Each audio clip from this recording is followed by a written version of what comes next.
Thank you very much again for the warm welcome.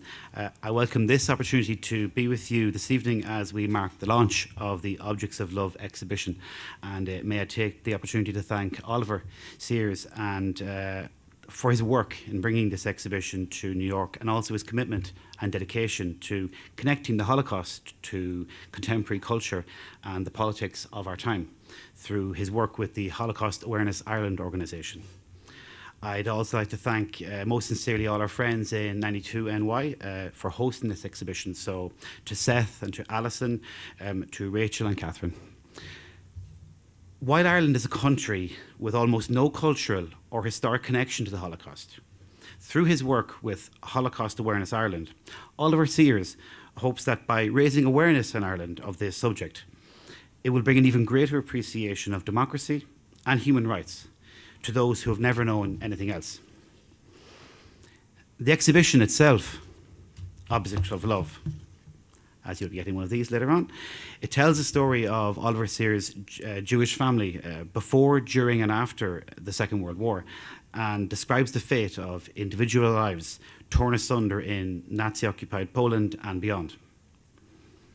Told through this curated collection of precious family objects, photographs and documents, which you will see here this evening, this extreme edge of European history is brought to life in an epic and intimate story of love, loss and survival, where his mother, Monica, and his grandmother, Chrisu, are the beating hearts.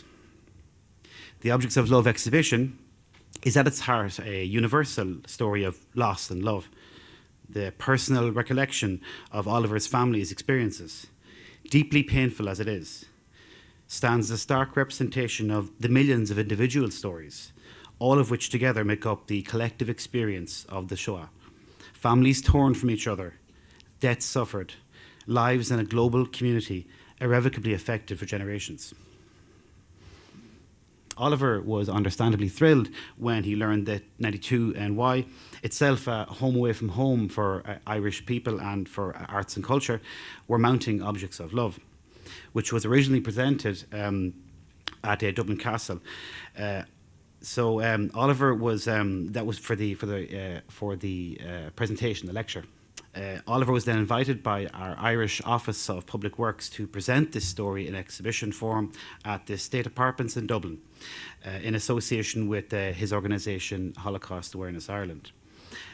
Our President, Michael D. Higgins, and our Minister for Foreign Affairs, Simon Coveney, were among the over 35,000 guests who attended the exhibition. Ireland's role in Holocaust remembrance is quite expansive. Holocaust remembrance and combating anti-Semitism are key priorities for Ireland, and we are actively involved with this issue in our domestic and our foreign policy. The Irish Government and its Department of Foreign Affairs are committed to continued engagement on the issue through multilateral fora, and furthermore, Ireland supports initiatives at the UN dedicated to combating anti-Semitism, including through co-sponsoring of the UN General Assembly resolution on Holocaust denial and supporting UN Human Rights Council initiatives on combating it also. We're also an active member of the International Holocaust Remembrance Alliance, an international alliance of states committed to promoting Holocaust education, remembrance and research. Our country's Department of Education also works to support Holocaust education and commemoration, and also to link it to the wider issues such as challenging anti-Semitism and racism in Ireland. The study of history at our lower secondary level in our schools means that all students will learn about the significance of genocide, including the causes, the course and consequences of the Holocaust. Remembrance must be supported by education and an awareness of history and experiences in order for it to endure. So to conclude, I would just like to say thank you again for having me here this evening, and also the thanks of our Consul General, Helena Nolan, who was not able to make it tonight due to other commitments. Thank you for giving us the opportunity for helping to launch this exhibit, and I, for one, am deeply humbled and feel very privileged to be here with you all this evening. Thank you.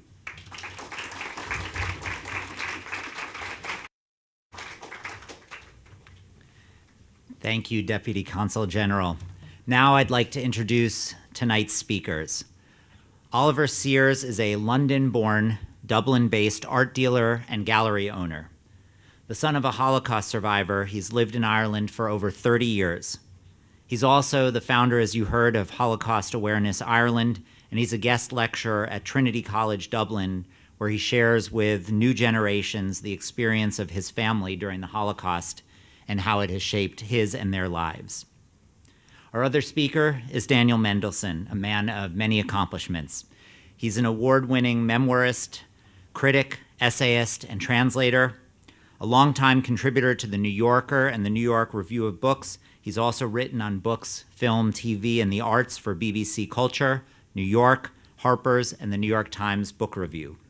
And as if that weren't enough, he further serves as the editor-at-large for the New York Review of Books and the director of the Robert B. Silvers Foundation, a charitable trust that supports nonfiction writing.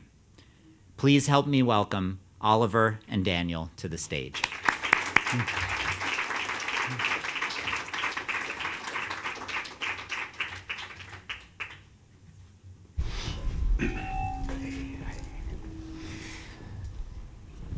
So I want to start with a reference to, I don't know if anybody here saw this extraordinary article. I don't think it was in today's Forward, but it was in a recent number of the Forward about these ads that the Forward ran, the Jewish Daily Forward, after the war, where people who were desperately looking for relatives who had vanished in the war would put these ads with details, and people who had managed to survive were advertising themselves in the pages of the magazine. And it was sort of, I highly recommend that people seek this out. It was an extraordinary and quite long story. And the reason I'm mentioning it is because the quality of desperation to establish contact between people with people who were lost in the Shoah, I think, is something that remarkably is still with us as we get close to 100 years from the beginning of this event. And as I looked at the work that you have done, and because we actually know each other in real life, as I know from knowing you, the sort of that quality of urgency, let me call it, to preserve, to make contact in some way with the remnants of this event is something that one feels very urgently in what you've done. And so I thought we would sort of begin talking about origins. How did this come about? What is the urgency that you felt and presumably continue to feel to sort of make that contact? How does this start? That's an easy one. I always start with a softball. I think it started really, really early. It started with me understanding, so I grew up in London. I was born in 1968, understanding that something very strange had happened to our family. Nothing was spoken. My mother didn't speak a word about her past until she was 51, but bits of information kind of leaked out and filtered through. My grandparents had strange accents. They were very, very alien, very dour. Now we might be able to understand why, but when you're a little kid, it seems strange that not just them, but all their friends were survivors, every single one. So they were all when you're this size, they were all kind of very weird. So it started very young for me. And then I was exposed to this book called We Have Not Forgotten, published in 1959. You'll see it in the exhibition. It's a photo journal, essentially, of the Holocaust in Poland. and it's horrifically graphic.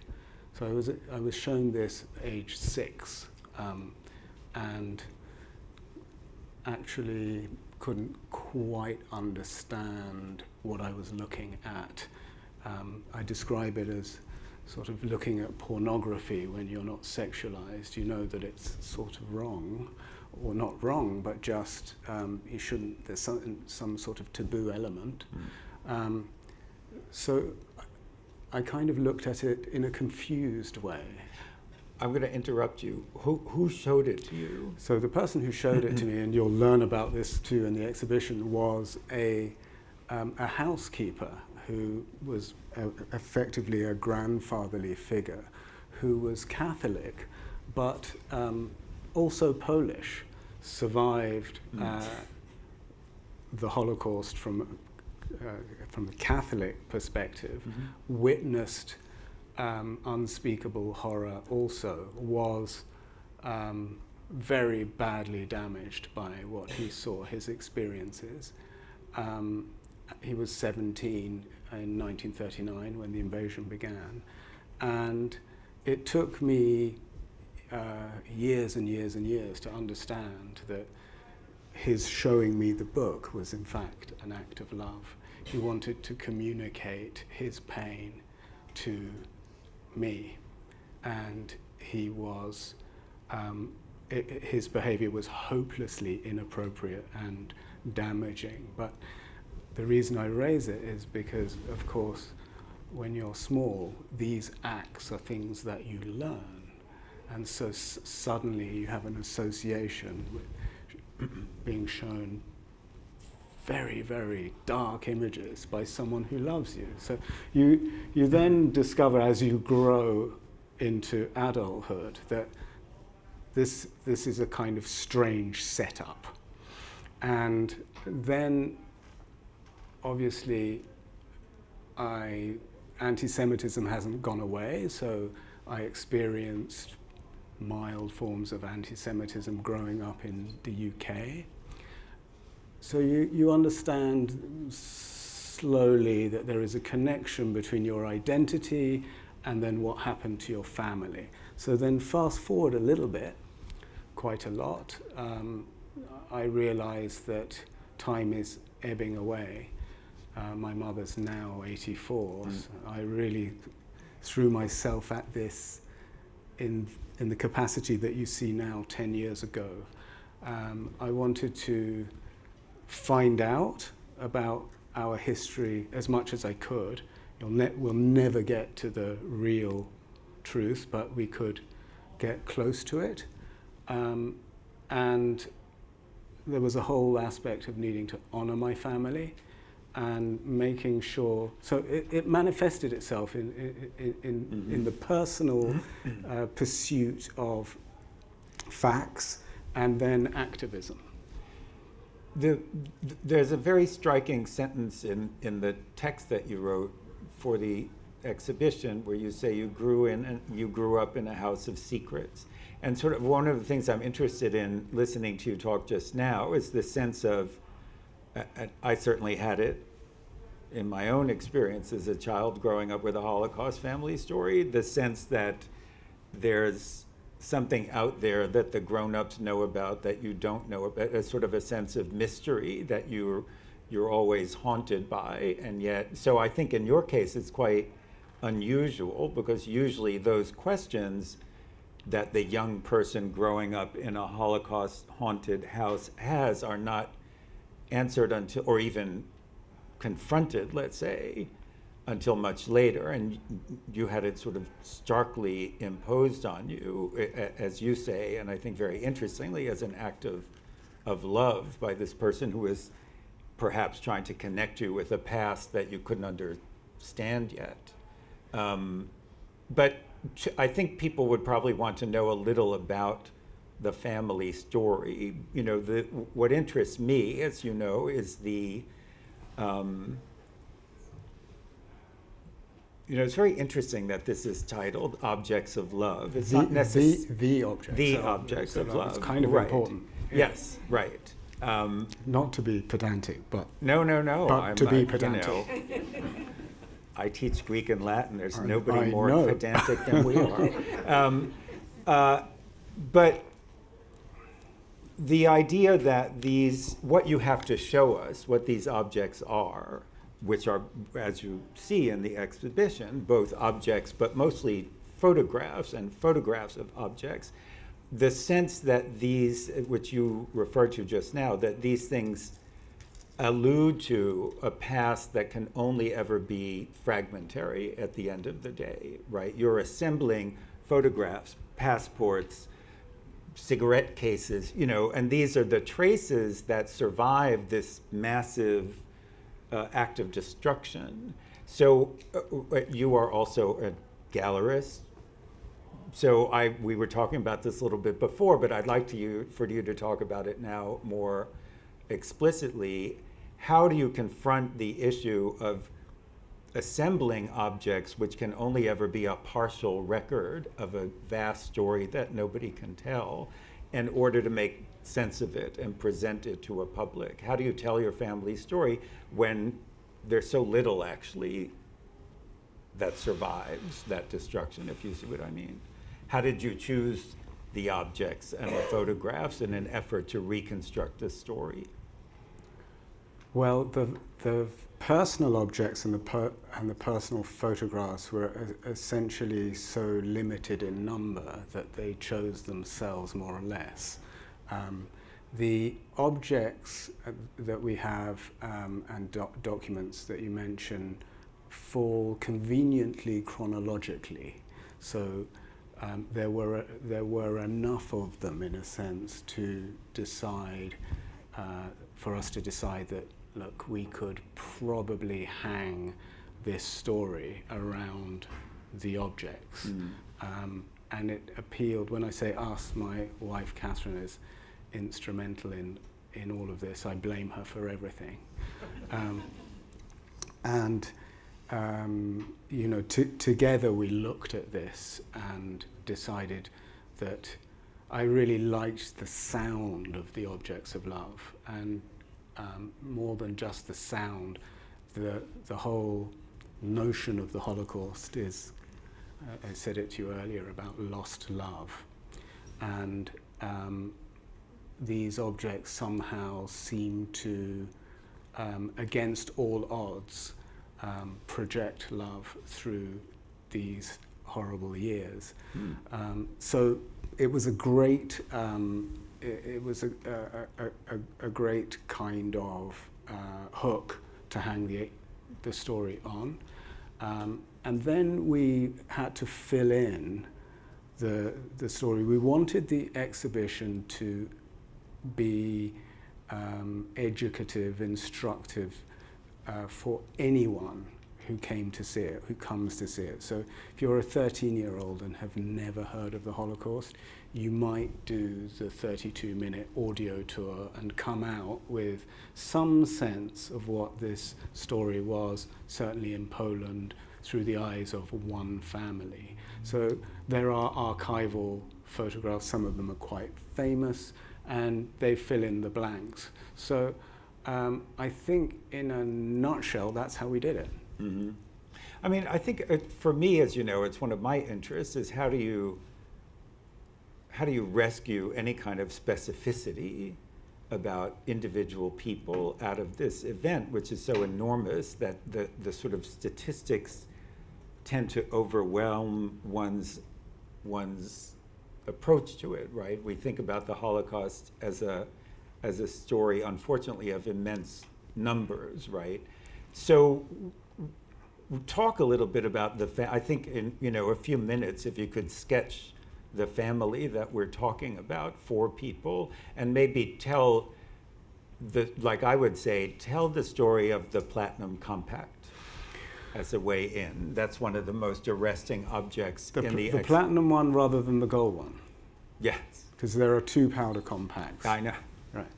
So it's not every day you have a two compact exhibition. I'm telling you. No, but the Platinum one, special. I mean, all kidding aside, because one of the things that I was sort of moved and amazed by is that your family had these precious objects and that they survived and they could retrieve them, which is so rare. It gives them a kind of allure that's special, even more special. But I think if you took that one object and talked about it, it would help people to grasp what you're doing. So here's the 5-minute version. My mother was born in February 1939 in Łódź, 130 kilometers southwest of Warsaw, to a reasonably wealthy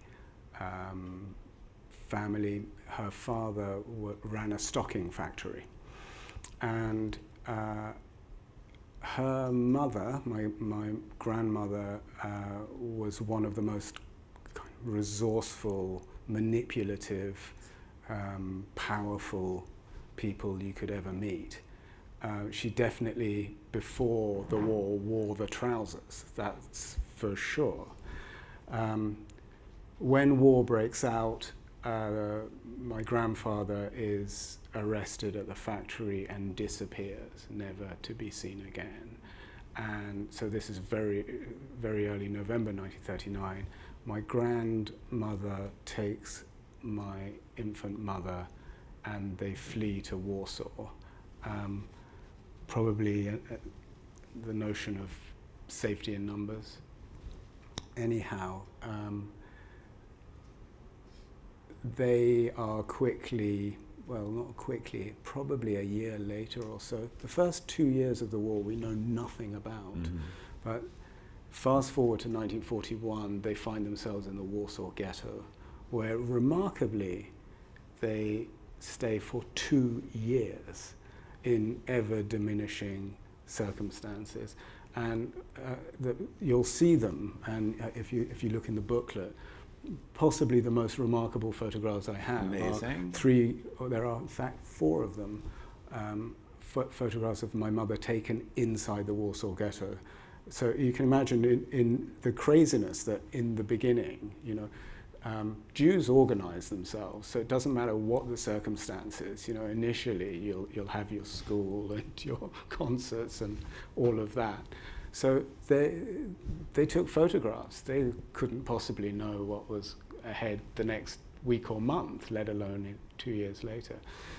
I have no idea how those photographs survived. All I can surmise is that when everything is stripped away, you will hang on to what you have with all your might. And she was just incredibly resourceful, my grandmother. The platinum powder compact was given to her by her husband as a courting gift, and it has a little green hat on it, which actually was a reference to a song of the time, with a green hat with a feather in it. You can look it up on YouTube. It's horrible, but I think it must have been top of the pops back in 1930, probably. And it has her initials on, and it was apparently an immensely extravagant courting gift then, where a bunch of flowers would have been the thing, and we still have that. Now, so was that hidden in their apartment? Possibly, or was it? We know, for instance, my wife Catherine has an engagement ring which was sewn into my mother's coat and came out of the war. So some things we understand. Her fake ID. So my grandmother bought forged ID, a pass to get out onto the Aryan side, which she managed to do, we reckon, given what happened, about a month before the liquidation of the ghetto. So maybe you're talking about maybe March or April 1943. Yeah. Were they Aryan looking? My grandmother had blue eyes, but dyed her hair blonde. My mother's biggest problem was she had she's still alive, big brown eyes, and was one of her instructions was to never look up, always look down. So one of the other amazing pieces of luck is that my grandmother did not speak Yiddish. She spoke a very fine form of German without an accent. So given that she didn't speak Yiddish, she didn't have that accent that would have given her away immediately. So, and it was simply a class thing. On my father's side, my paternal grandfather's mother tongue was Yiddish. So, but I mean, it's interesting to think that one is talking about a moment in which the color of your eyes could be the difference between life and death. You know, when I was interviewing survivors for my book, I still remember the first thing they would say to me is, well, you have blue eyes, you could have maybe survived. You know, that was and the accent. Well, that's all right then. No, but I mean, it's such an arresting thing to be absolutely to be aware of, the pure chance. And Louis Begley, the writer, Louis Begley's mother helped them survive because she yelled at the SS officer who was rounding them up in German and said, I insist that you put me on the train back to town. I don't know why you're, and the guy, she said, Germans, if you yell at them, they'll listen. And that's how they survived. So these things were important details. But I have to come back to the thing about the survival of the photographs, because one of the things that devastated me when I was researching my book was the desperation of these, and I'm thinking about this because you're in the image business, so to speak, is these people were so crushed. We today take photographs so for granted. We have literally thousands of them on these stupid things we carry around with us. We don't even think about it. And I remember a woman saying to me, I wish I could show you what my mother looked like, but there's no way in the world that anyone will ever know what she looked like because there's not a single photograph left. I heard a story about another woman who came to the States after the war, and the Polish guy who moved into her house found her family photographs in the house and ransomed them. He would demand money from her to send her one by one the photographs to New York of her family that he found in the apartment that he appropriated. So there's something so poignant about this idea of these images, which otherwise could very easily have been lost, and yet you have these amazing photographs. I think it's the most arresting thing of your mother, and they look like carefully posed sort of studio photographs taken in the Warsaw Ghetto in 1941 of this 2-year-old girl. So the fact that they survived is highly extraordinary. Highly extraordinary. It is extraordinary. It also contrasts my father's side. My father was born in London in 1936, but his father was born in Warsaw and came out before the war, and it was one of those Polish. He fought in the RAF. He was a rear gunner in a Lancaster bomber. But in fact, I'm delighted to say that there is a cousin here on my father's side. That's really rare because actually my great grandfather on that side, I think, was one of 10, and his wife was one of 12, and they were nearly all wiped out. So much so that we don't even know who they were. I don't even know what my paternal grandfather's real name was. We're still trying to find that out. We were talking earlier about names, and they kept changing names, and at the best of times, even in peace. So that kind of juxtaposes. It's a jolt to hear that story next to my mother's story. I mean, part of the reason I'm so close to it is my mother is a survivor and is still alive, and I grew up in that kind of environment. And we have documents, and we have photographs, we have objects. there are things that proved that these people lived, were alive, had lives before. I mean, the pre-war family photographs are really gut-wrenching because they show a life of innocence, you know, a pre-Holocaust life. Yes, and I think it's very important, you know, particularly as this event recedes in time, which it's doing. I mean, the people like your mother who were basically infant survivors, Yeah. you know, tiny child survivors are now at the ends of their lives. In another 10, 15 years, there will be nobody who was part of this event. And I think the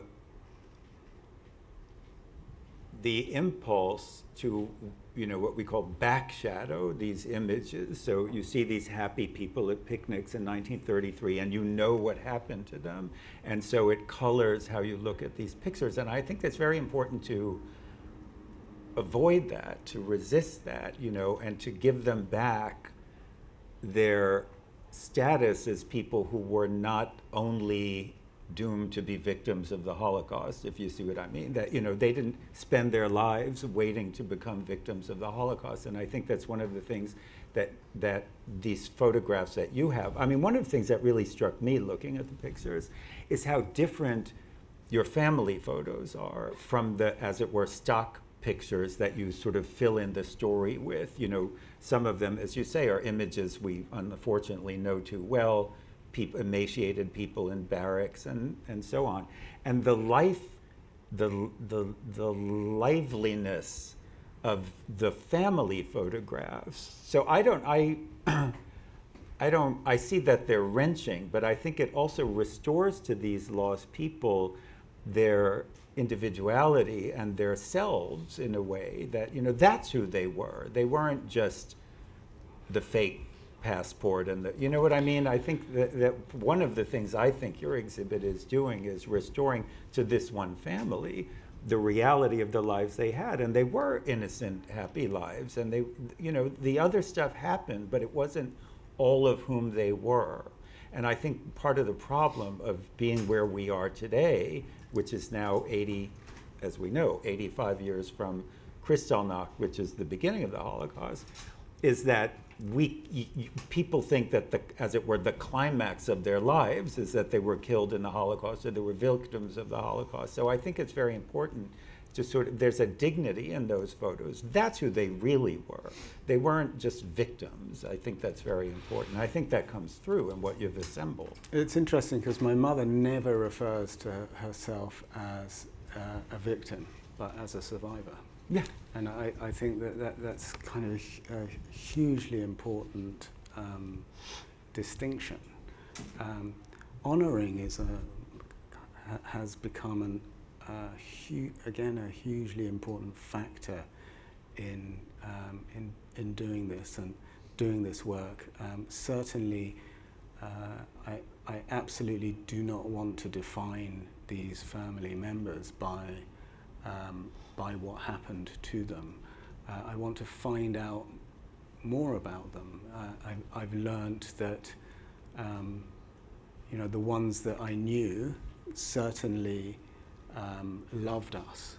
They had a very, very difficult way of showing it, not least because they couldn't trust love anymore.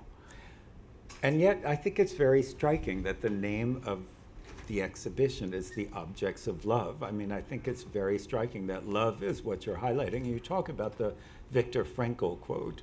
Why don't you talk about that? I think it's a very striking gesture. I mean, one could just as easily call something like this the objects of loss, you know, the objects of destruction. I mean, there's any way to do it, right? So I think, why is love the thing you're focusing on? I think that particularly in the last 10 years, where I've really lowered myself into it, because it's it's something that you go down into, you don't climb up, that's for sure. Yeah. That the most significant factor in all of it is how not just how love is lost, but how it is distorted. You know, I think that one could say that the unique human experience, or what one aims to do as a human being, is to both express love and receive love as freely as possible. And the Holocaust is kind of the opposite of that, where every moment of love is freighted or crushed. And somehow I feel that working to understand that allows me to navigate this post-Holocaust world with more self-confidence, actually. I mean,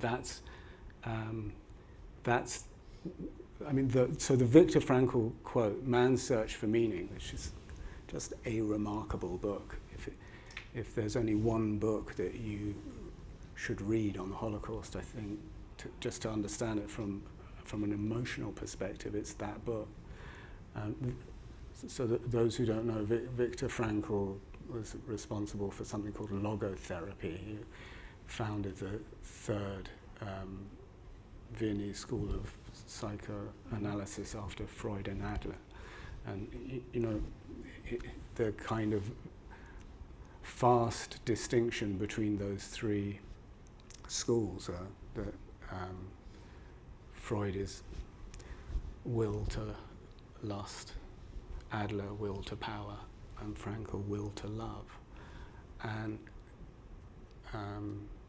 at the end of Man's Search for Meaning, he basically summarizes his experience, or the human experience, having survived a concentration camp,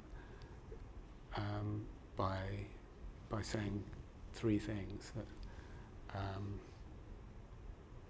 that no one can change your attitude. At the end of the day, that attitude belongs to you, however oppressed you are. That is your identity, and it can't be removed. The other thing he says is that if you want to understand your own pain, you should help someone else understand theirs, which is, if you like, the basis of any kind of group therapy. But in the end, he says that love conquers all. And that I really, really take to heart, having experienced very, very low lows working through all of this. I am uplifted by that that notion. I think that I think it is remarkable that anyone who like my mother, for example, who you'll learn in the story, she is during the war shunted between her mother and a loyal nursemaid who is Catholic, and she has to call both of these people auntie. So neither of them are her mother in her mind, but she bonds maternally with the nursemaid, not her mother. And at the end of the war, her mother obviously takes her back, and my mother is devastated, and in some respects never recovered, because she lost that dynamic, magical first love. And she says, or it's clear anyhow, that loss weighs so much more heavily than all the privations, including starvation, being shot at, all the fear. Well, it reminds you that, it's important to remember that the damage that was done was of many kinds and permanent and lasting to the present day. I think I told you that thing my brother said when I was deep into my own research, and he said, you have to, in a certain way, the Holocaust, it is still something that's happening, because the people who are bearing this damage and these wounds are still alive. It's still going on. I know that there are going to be questions from the audience, but it's something I'm very curious, and I think an American audience is going to be curious about, is about the reception of your show in Ireland, and what your own project about Holocaust awareness in Ireland. If you could talk a little about that. We heard that the show attracted many tens of thousands of people when it was in Dublin, and so maybe talk about that. Well, yeah. I had said that Ireland didn't have much of a Holocaust history, and you corrected me, unfortunately, by saying... Well, Ireland only let in 100 refugees or fewer during the lead up to the war until 1945. In the same period, the UK, which was the best country in fairness, let in 80,000. But most countries behaved like Ireland did, including America. Yeah, we were not great. St. Louis is the worst kind of example of that. And, you know, notoriously, De Valera expressed his condolences at the demise of Hitler to the German embassy in Dublin. And he wasn't anti-Semitic at all. It was completely and utterly over the top in terms of an expression of Irish neutrality, rather than actually, wait a minute, these are the Nazis we're talking about. Nevertheless, sometimes neutrality is not just neutrality. Always. Yeah. Always. But amazingly, now Ireland is a member of IRA. There are only 35 countries. And it takes, as the Deputy Consul General illuminated, it takes the fight against anti-Semitism very seriously. So we had no idea, essentially, what was going to happen. I mean, part of my own journey is about deciding that I'm not going to be afraid anymore. So my activism, I am not going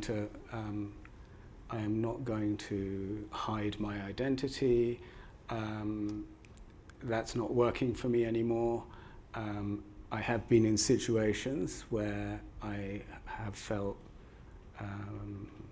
endangered, not in Ireland, funnily enough, in the UK. So I definitely took the decision I'm not doing that anymore. And again, part of dealing with this legacy is deciding that I'm going to try and play my tiny little bit in protecting this thing called democracy, and perhaps I can do it by telling my family story and making it absolutely clear what happens if you mess around. You know, let's not dance around the issue. This is what happens.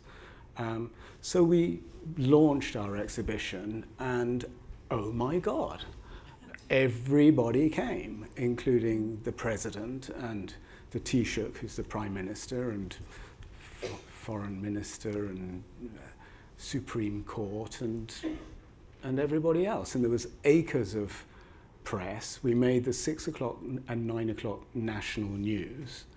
Why do you think it was such an intense response? Because there are 2,500 Jews in Ireland. You're looking at a percentage here.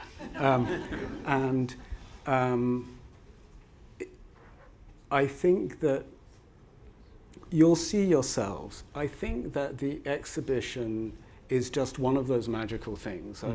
I know we made it, but I can only talk about the feedback I've had. And it seems that this story of mine is a universal story, and it taps in. It's as if it taps into all the losses that anyone ever had, and so the response was enormous. Yeah, clearly. I think maybe we should see if there are any questions from the audience. Yes. Hi. Me? Yeah. Okay. First of all, thank you so much for this panel. It's been awesome to get to hear you talk about the exhibit that we're about to see. I have two questions, actually. You talked a lot about your mother and your grandmother, and I'm curious how much, or if anything, you got from your grandmother, or how much contact you have with her. I didn't fully realize when she passed away. And question number two is how much research you've done with researchers, if anything, or if it was a lot of talking to your family and going through your family objects, or if there were completely third-party researchers helping in telling the story.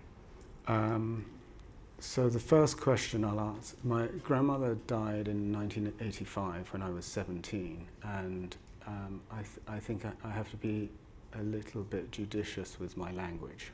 She was a very difficult woman.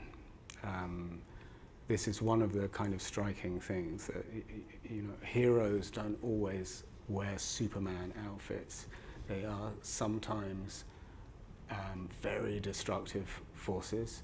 No doubt some of that. I mean, we used to joke at home, you know, if the Gestapo knock on the door, send her to the door. You know, I wouldn't, even today, I would not, if she was alive, I would not bet against her. She was one of those people who, I mean, my mother says she used up all her courage in the war, and certainly I know that she was on Valium for the rest of her life, but I think almost, you know, my brothers and I used to joke that somewhere in Bavaria is a nursing home for former SS guards who came into contact with her, you know. She was difficult but heroic. The second question, so my mother did start talking when she was 51 and I was 22.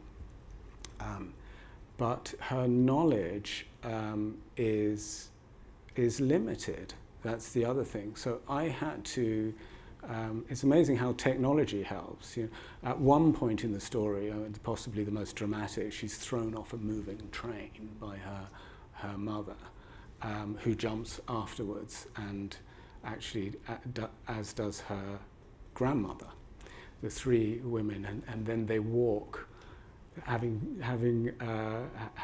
escaped that, they walk to the next town called Wowitz, and my grandmother, in her fluent German, seeks out the local Nazi to spin him a yarn in order to get protection. So we used, you know, I found through. I mean, first port of call is Google. I mean, it's an extraordinary tool. I found a whole cache of documents relating to my family in the US Holocaust Memorial Museum during COVID. What were they doing there? My grandfather's birth and marriage certificate, an affidavit by my grandmother in 1946 detailing the exact terms of circumstances of her husband's death, my grandfather's murder in 1939. So I've had to do a lot of work, and again, because of the technology available, it's helped. Yeah. I wanted to ask what prompted your mom to start speaking? And when she did, was it the floodgates, or did you have to really pull for her? No, 6 months previously, her second husband, so not my father, died of leukemia. It was kind of, it was very sad, and she.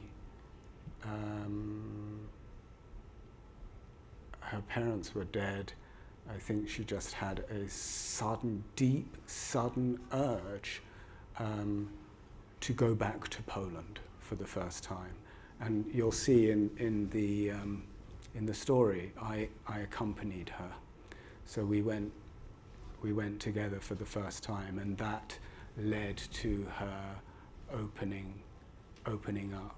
I mean, in the end, you know, the thing about secrets is they come out. So eventually it was going to happen. They have to come out somewhere. I mean, it's actually interesting because in my experience, you know, interviewing a lot of survivors, you know, we are in a culture of oversharing, I think, to put it mildly. You know, if I have to look at one more person's dinner, I'm going to have a nervous breakdown. But, you know, one of the things that struck me when interviewing survivors is how few of them talked about their experiences to their own children and families. I think it's, you know, and then what usually happens is that in old days, your mother was 51, you said, when she started talking, but of course she was a child, so it's a different situation. Yes. But, you know, quite often adult survivors never said a word because their credo was, that's in the past, I don't want my children to know about it, you know, we're starting a new life, whatever. And then when they get very old, they suddenly start talking because they realize that if they don't start telling the story, it will never be heard. But I just want to say a word about your grandmother, just based on what you said. And I just remember something that somebody told me, or a survivor told me. She said, any one of us who tries to tell you that we're normal now is lying. You know, that these people are tremendously damaged, traumatized people. It's impossible that they would not be like your grandmother, you know, right? Yes, of course. And not only desperately damaged and traumatized, but without access to any kind of help. So it's just... So all of that damage is essentially focused on the next generation, as I have discovered, whether you like it or not. Right. And as is the silence, as are the secrets. I have a brother in LA who I think is tuned in, is 60. Mm-hmm. We've had 4 conversations, I think, about the Holocaust together, 3 in the last 18 months. Mm-hmm. This is kind of actually normal, sadly. Yeah. And for him, this exhibition has been an enormous help. But he finds essentially this subject too difficult for him emotionally to engage with, to talk. Well, I would imagine that, I mean, among other things, you as children of a child survivor, it's giving you, and this is sort of appropriate because it's where we started the conversation, it's giving you information retroactively about your mother, about your grandmother, about which, as it were, there's nothing you can do. If you see what I mean. I mean, you're gaining insight into people who were horribly damaged and traumatized, and I think it must be difficult for that reason. You know, your grandmother is beyond help, so to speak. Your mother is 84.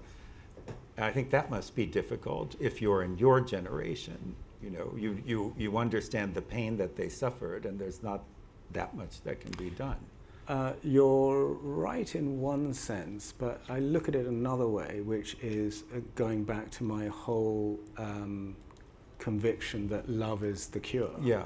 That, in fact, all you can do is love them, but that's quite a lot too. Yeah. And you can love those, like my grandparents, who I knew they were kind of really, really dour.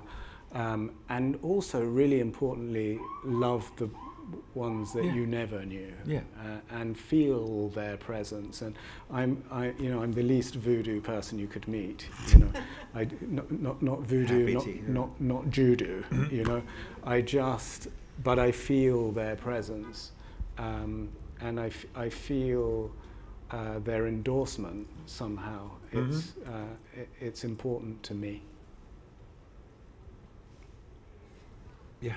I had a question in a similar vein about a potential transition in roles as you went through your life. I can imagine when you were maybe younger, you were in a position or in a role to be some sort of an inheritor to the legacy, the stories, the memories of your mother and her grandmother.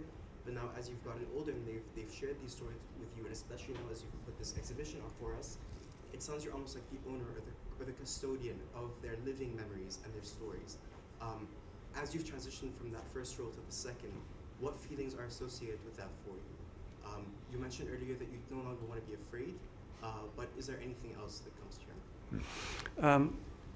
I suppose I am a kind of a family archivist in a certain way, but I feel one of the things that I do kind of rail against a bit is that people very kindly say, you're so courageous. I don't really see it that way at all. I mean, courage, have a look at these guys and that story, that's what courage is. I've just found a way of understanding the feelings that I have had growing up with this background and have transformed them into something positive. And so in order to bring meaning to this darkest of stories, I find that my investigation into their lives has helped me, as does my activism. I mean, I really have to tell you all to go out and vote. Yeah. It's no joke. I think that's an excellent note to end on. And there's a reception. There's a reception. So you can pepper Oliver with questions. And there's a reception over drinks. over drinks, and you get to see the story. And you get to see the story. So, what? One more. Why were you engaged here today in the UK? I mean, in this day and age. Why? Yes. Why? Why was I in danger? Yes. I started my professional life as a chef, and I worked in the 80s for a short period, a couple of years, in kitchens in London. I instinctively felt that I should not reveal my identity. Weren't too many Jewish chefs in London in the 80s. And boy, was I right, because of what I heard. It was extraordinary, the level of vitriol towards Jews. And kitchens are hot, dangerous places, sharp knives. There is absolutely no way I would have felt at all comfortable revealing my identity. That's just an anecdotal story. I thought it had to do with something with the exhibit. That's what. Oh, no. Yeah. No. All right, so more reason to go vote. Go and vote. Go vote. Yeah. Thank you.